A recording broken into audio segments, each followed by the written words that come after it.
చంద్రబాబుకు ఓటమి భయం పట్టుకుంది. వాలంటీర్ల వల్ల జగనన్న ప్రభుత్వంపై కక్ష పెంచుకున్నాడు. తన శిష్యుడు నిమ్మగడ్డ చేత ఈసీకి లేఖ రాయించి ఇంటికొచ్చి పింఛన్లు ఇచ్చే వాలంటీర్ల సేవలను అడ్డుకున్నాడు. వాలంటీర్ల వ్యవస్థపై మొదటి నుంచి వ్యతిరేకతతోనే ఉన్నాడు చంద్రబాబు. వాలంటీర్ ఉద్యోగం అంటే మూటలు మోసుకునే ఉద్యోగం అంటూ అవహేళనగా మాట్లాడాడు. 5,000 రూపాయలతో మీరు ఏం ఉద్యోగం? అది గోను సంచులు మోసే ఉద్యోగమా?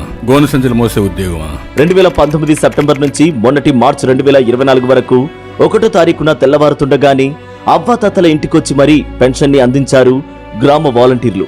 2024 ఏప్రిల్ నెలలో చంద్రబాబు దురహంకారం వల్ల అవ్వాతాతలు పెన్షన్ కోసం సచివాలయం దాకా వెళ్లాల్సి వచ్చింది. దాంతో ఎండలో క్యూలో నిలబడలేక 31 మంది వృద్ధులు చనిపోయారు.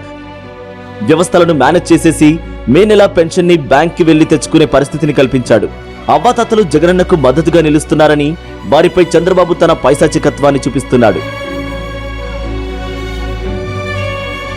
జగనన్న ప్రభుత్వం మహిళలకు అండగా మహిళా సాధికారతకు అద్దం పడుతోంది. ఇది ఏమాత్రం నచ్చని చంద్రబాబు వైఎస్ చేయూత, వైఎస్ ఆసరా, వైఎస్ఆర్ ఈబీసీ నేస్తం పథకాలకు అందాల్సిన డబ్బులను అందకుండా చేశాడు. అక్క చెల్లెమ్మల ఉసురు చంద్రబాబుకు తప్పక తగులుద్ది. చంద్రబాబు వ్యవసాయాన్ని దండగ చేస్తే అదే జగనన్న వ్యవసాయాన్ని లాభసాటిగా చేయడంతో పాటు రైతన్నని ఆర్థిక పరిపుష్టుడిగా చేశారు. ఏ సీజన్లో పంట నష్టం జరిగితే ఆ సీజన్లోనే రైతన్నకు ఎక్కువ నష్టపరిహారం సకాలంలో ఇస్తున్నారు. ఇప్పుడు చంద్రబాబు చేసిన పనికి రైతన్నకు ఇన్పుట్ సబ్సిడీ అందించలేని పరిస్థితి.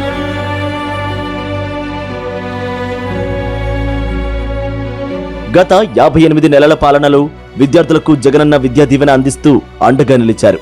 అయితే విద్యార్థులను ఇబ్బందులకు గురి చేయాలని వ్యవస్థలను మేనేజ్ చేసి విద్యా దీవెన పథకాన్ని ఆపించేసిన దుర్మార్గుడు చంద్రబాబు. పేదల భవిష్యత్తుతో ఆడుకోవడం చంద్రబాబుకు అలవాటే. అందుకే మే 13వ తేదీన జరిగే పోలింగ్ లో ఫ్యాన్ గుర్తుపై 2 ఓట్లు వేసి చంద్రబాబుని చిత్తుగా ఓడించాలి.